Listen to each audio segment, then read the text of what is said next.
guys, it's Rona once again and welcome back to my channel. So for today's video guys, i-share ko sa inyo kung ano ba yung mga requirements ng tourist visa papuntang Japan at paano ba ako nag-apply at intro muna tayo.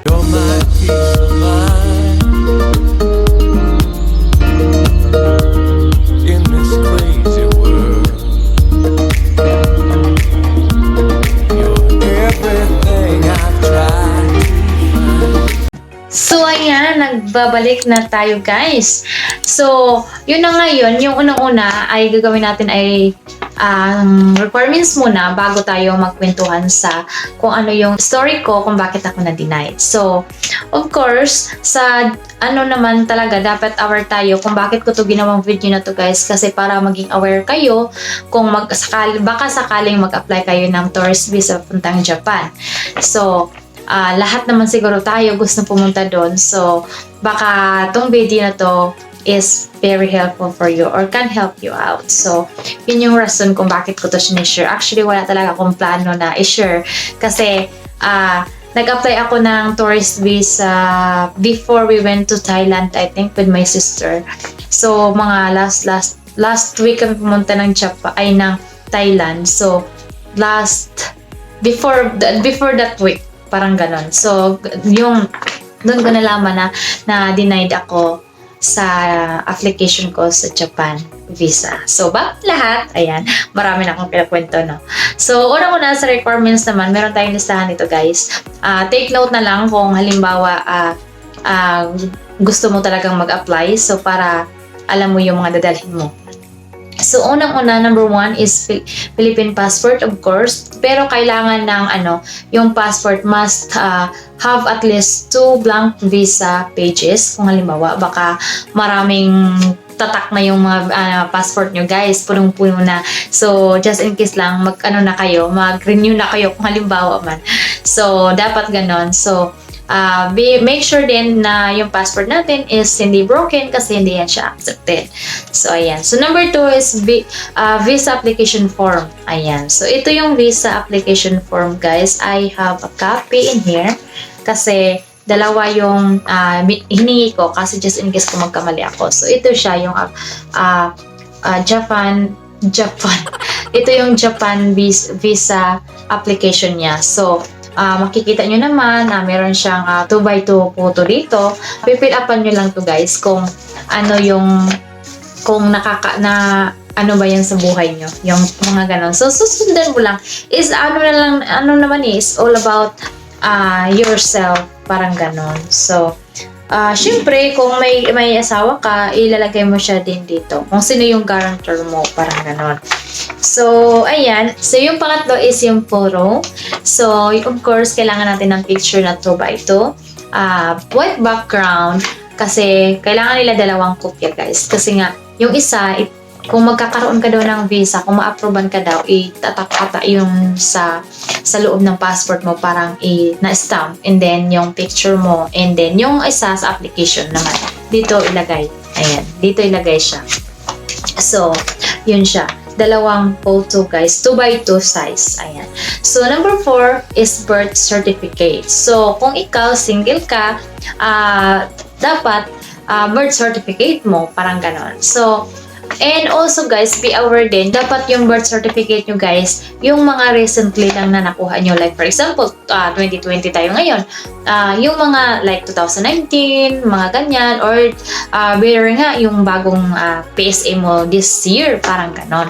So yun yung pinaka-important. Sa akin kasi, ang mali ko kasi, basta mamaya. And then, kung halimbawa, late registered ka guys, dapat mag-prepare ka na din ng baptismal mo. And ano pa ba, Form 137 mo sa either sa elementary or sa high school. So, kailangan yon. Kung wala ka nun, di kumuha ka na. Diba? Para just in case lang naman talaga. Kasi hihingi talaga na nila kung may makita silang something wrong about your birth certificate. Just in case lang. And then, 5th is a marriage certificate if married. Kung ako, halimbawa, kung ako married ako. So, yun, kailangan ng marriage contract mo from PSA. So, mamaya, kwento ko din yan. And then, number 6 is yung bank certificate mo. Kung mayroon kang bank certificate, kailangan kang magbigay ng at least 3 months statement account mo. Kukunin mo yan kung halimbawa sa akin, BPI sa akin. So, pupunta ka ng mismo sa BPI counter para hingiin yung ano mo. Or di kaya kung may account ka sa cellphone, pwede mo naman yan i-print out. Pero sa akin kasi guys, may guarantor ako, yung asawa ko. So, yung sa kanya lang ginamit instead sa akin. So, yung statement ng account niya, within 3 months, kinuha yon from this month to this month to this month. Parang gano'n. So, dapat tatlong kopya. So, and then, number 7 na ba tayo? So, kailangan din ng guarantor letter. So, kailangan may sulat siya from guarantor kung may guarantor kayo. Kung sa sarili mo lang o ikaw lang nag-apply, kaya mo na masuplutahan yung sarili mo, bakit mo pa kailangan ng guarantor, di ba? Parang ganon. So, kung halimbawa, mostly naman sa atin mga Filipina, may mga guarantor tayo, for example, parents natin, for example, ganyan, or asawa natin. So, yung sa akin, yung asawa ko, yung guarantor ko. Para much more, talaga, yung feeling ko talaga ma-approvean ako. Ganun yung feeling ko nun. Tapos, siya yung nagsulat na ganito, ganyan. May purpose kami kung bakit pumunta kami dyan. Kasi ganito, ganyan. Hindi ko na muna pwedeng sabihin, guys, kasi private matter naman. Kasi yun, ang sinishare ko lang talaga yung requirements dito. So, may purpose kami, guys, kung bakit kami pumunta ng Japan. So, sinabi niya yun, explain niya yun, tapos sinabi niya, I've been living at least 10 years daw in Okinawa, ganyan-ganyan siya. Tapos, I wanted to show how nice or how wonderful your country to my wife. Ganyan-ganyan pa siyang nalalaman. So, mga ganong letter. Tapos, parang inaengganyo mo sila na you have parang love from their country. Parang ganon yung letter. Parang ganon. So, syempre, dapat may mga perma doon para just in case na baka gawa-gawa lang, di ba? So, ayun na nga guys. Punta na tayo sa konting story ko about sa processing na nangyari at bakit ako na-denied. So, unang-una guys, yung that day na yun na nag-apply kami, that day din na same day din na nagtanong kami, pumunta kami doon sa agency na yon. First of all guys, sa agency pala kami nag-apply. Bali sila yung nag-a-assist papunta ng Japan embassy yung mga application, parang ganon. So, syempre magbabayad ka. And then, unang-una guys, ang nangyari, pumunta kami doon, nanghingi kami ng requirements. So, binigay naman sa amin lahat. Yung mga binanggit ko kanina, yun siya. So, pagdating namin sa bahay, since complete naman kami, meron akong passport, birth certificate, meron kaming marriage contract, tapos meron kaming bank of statement of account niya. Meron siya kasi piniprint out lang niya at least 3 months. So, meron na siya nun. And then, gumawa siya ng letter, explanation of letter. So, of course, gumawa siya ng, na-explain niya kung bakit kami pupunta doon. Tapos, sinabi din niya na, may purpose kasi kami guys kung bakit kami pupunta ng Japan. So, hindi ko na yun i-share kung ano yung kukunin namin doon or anong gagawin namin. So, ang nangyari, binigyan namin same day lang din yung mga requirements na yun. Lahat yun okay na. So, kinabukasan nag-message sila sa akin. Sabi nila na since daw na late register ako, kailangan ko daw magbibigay ng baptismal or Form 137. So, sabi ko naman sa sarili ko, wow, okay, fine. Kasi meron ako ng lahat eh. Meron ako kung kailangan nila. Okay, meron akong original, meron akong copy, meron ako lahat-lahat. So, binigay ko doon, hiningi lang nila mga Xerox copy lang guys. Ang hiningi lang nila sa akin na hindi Xerox copy is birth certificate and then yung statement of account, hindi siya photocopy. Yun lang yung hindi photocopy guys. So, binigay ko na lahat. Nagpasa na, diba? Okay na lahat.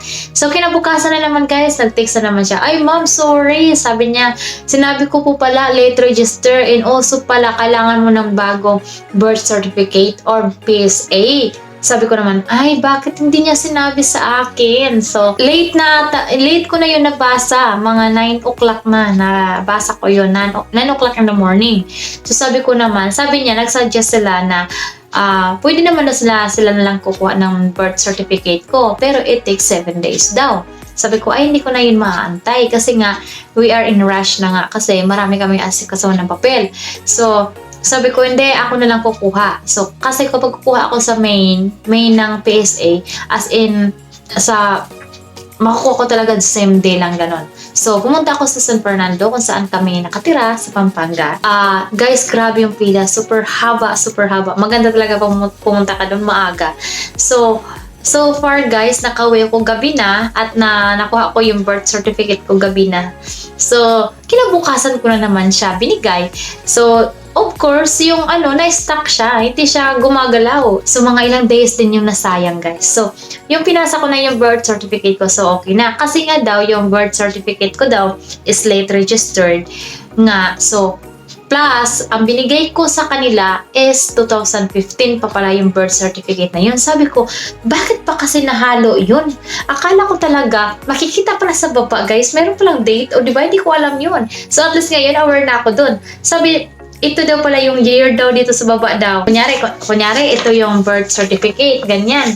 Ito yung birth certificate. So meron pala dito mga number guys, na makikita mo siya na 2015 pa pala yung nakuha ko yung birth certificate na yun. Ang diba? Ang tagal na. So, 2020 na tayo ngayon. Ito ka dalawang story, kailangan ko ng bago. So, kumuha ko ng bago, binigay ko sa kanila, and then nag-antay na naman ako ng mga few days. Kasi nga, it takes 7 days from up to apply, and then from yung processing niya, 7 days. So, 7 working days. Mga Friday na ata yun, after 5 days, nag-text na naman sila sa akin. Sabi nila, yung final text na to guys sabi na, sorry ma'am, kasi may sinabi sila dun hindi ko na maalala. Kasi tinanggal ko yung papel. Yung papel kasi, nandun nakasulat, nakatatak siya sa likod ng parang ginanyan siya sa passport ko. So, parang kinopya lang nila. So, sabi doon na, sorry daw, wala naman daw silang masabi na may mali sa requirements ko. Pero hindi daw nila masabi talaga na bakit ako na-deny. So, parang sabi ko, bakit ba hindi ako nakapasa? Kasi nga, lahat nandabigay ko sa kanila lahat di ba? Tapos, ngayon nga, iniisip ko, tapos sabi niya, bitter, after daw few months, pwede naman daw ako mag-reapply ulit. Pero yun na nga, hanggang ngayon guys, hindi ko matanto kung ano yung mali. Kasi, when it comes to the guarantor, as in super legit sa kanya, ko talaga alam. So, yun lang yun guys, yun ang mahirap kapag kasal ka kasi nga maraming, syempre kailangan din nila ng mga siguro hindi natin alam. Diba? Basta mahirap na mag-guess. It's really hard to guess kasi hindi ako binigyan ng rason kung bakit hindi ako nakapasa. Sabi lang na hindi daw ako makapasa. So, better daw in few months mag-reapply na lang ako ulit. Siguro sa akin naman, hindi ko na proper bigay yung mga requirements, parang pa isa-isa, parang ganun. Syempre naman kung ako doon nagtatrabaho ako doon, parang naman ito, parang napaka-special, di ba? Parang pa isa-isa yung pero kaya sabi ko sa sarili ko, ayaw ko nang mag-apply talaga na gamit yung agency kasi nga parang feel mo na hindi nila. Basta, ayoko magsalita. Pero, alam nyo guys, yung feeling, nadi-disappoint ako. Ramdam ng asawa ko na nadi-disappoint ako. Sabi niya sa akin, okay lang yan. Kasi nga, at least ngayon, aware na tayo kung ano yung tamang gagawin. Next time, bigay na natin lahat ng buong-buo yung requirements para hindi ka na parang alam mo yung 2 days ako naka-move on. Yung parang, lagi ko na lang labas bibig, ay, bakit kasi, alam mo, mali talaga. Ano kayang mali? Kasi meron ako lahat complete ako sa requirements pero bakit ganon? So, hanggang ngayon guys, hindi ko alam kung ano yung mali. So, yun. Kung kayo guys, kung mag-apply kayo, yun, yung mga main, mga documents na yan. Syempre, kailangan natin ng support documents. So, bear ready na lang din kung ganon. So, wala lang. Isa lang to sa mga life story ko na kinapalan ko yung mukha para i-share sa inyo para din makatulong ako sa inyo. Yun yung purpose ko dito. Hindi ako kasi para sa akin. Ang purpose ko dito is to try to help you out. Parang ganon. Malay mo, pareho tayo ng situation. Tapos ngayon, at least ngayon, alam mo na, diba? Bigyan mo na lahat ng requirements mo. Kasi naiinis kasi ako dun O, diba? Jim, may natira pa. Ako talagang karamdaman, diba? Sabi ko kasi sa nag-entertain sa akin, kuya, dalhin mo na to, ito. Kasi ano yun eh, connected yun eh, proof yun eh, blah blah. Ay, hindi ma'am, okay na po to, ganito, ganyan. Oh ma'am, 99% you will be passed. Oh my God, 99 o 0. Basta naiinis ako guys. So yun na yun yung story ko. So sana hindi kayo na boring. Sana nakakapulot kayo ng mga aral sa pag-a-apply ng tourist visa papuntang Japan. So hayaan nyo guys, mag-apply tayo ulit. Mag-apply tayo, huwag tayong tumigil. Kaya napunta kami sa Thailand ng kapatid ko guys kasi may mga requirements din kami ginawa doon. Ay, ako pala.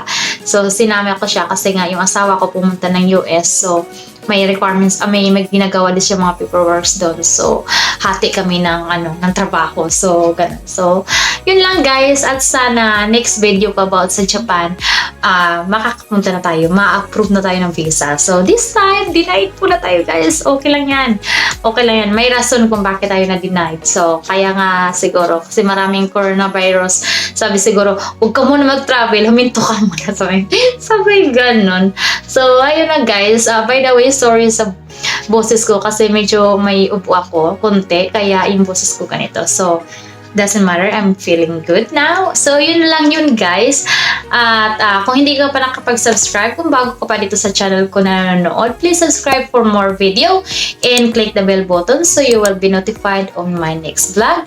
And give a thumbs up if you love this video and share to your friends para makatulong din ako, para makakuha sila ng idea. Ayan. So yeah guys, thank you so much for watching. Sa mga walang sawang panonood dyan, sa mga legit na nandyan lagi, sa mga alam niyo na kung sino kayo. Thank you so much guys, at sana ay magmahalan tayo lagi at always pray sa mga nangyari ngayon guys, nasakuna sa buhay natin.